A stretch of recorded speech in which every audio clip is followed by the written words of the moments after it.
Welcome back. Of course, fall often means things like pumpkin spice lattes, changing leaves, and really all the things we love here in the Charlotte area. But something else that can have an impact on your falling leaves, whether we're in and out of a drought or other factors like your tree's health. We actually spoke with an expert from Davey Tree earlier this week to kind of give you a better idea on what those early turning of your leaves could mean.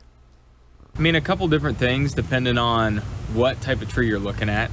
A lot of areas they'll have new developments where trees were put in within the last 3 to 5 years. And if you start to see those turning colors prematurely or losing leaves, that can be a sign of stress from lack of water.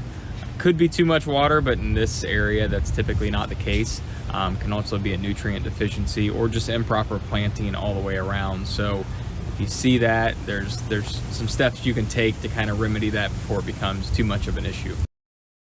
So Betz said that one of the big things that can impact your trees, especially if you're in a new construction area, is actually a drought that happens sometimes a lot during the late part of the summer, which we actually did see in the month of August. Now, the latest drought situation, this of course comes out every single Thursday. It's the U.S. Drought Monitor, still has drier than normal conditions for much of the eastern Carolinas, but see that little center around York and Chester County? They're under a moderate drought. But remember all that rain, we got from Ian on Friday? This should definitely help remedy the situation a little bit as we get that next update on Thursday. So that got me thinking, if anyone was wondering, why we typically do start to see changing colors, not just in general, but especially this time of year. Well, a lot of it has to do with colder weather. When we start to get a little bit cooler, trees' chlorophyll starts to break down, which allows for other colors and chemicals to kind of emerge, which can change those colors. Now, it kind of depends on the chemical for what you actually see color-wise. But what's actually pretty interesting, though, is that bright colors are more likely when our summer is dry, which we did have this year. So maybe that's a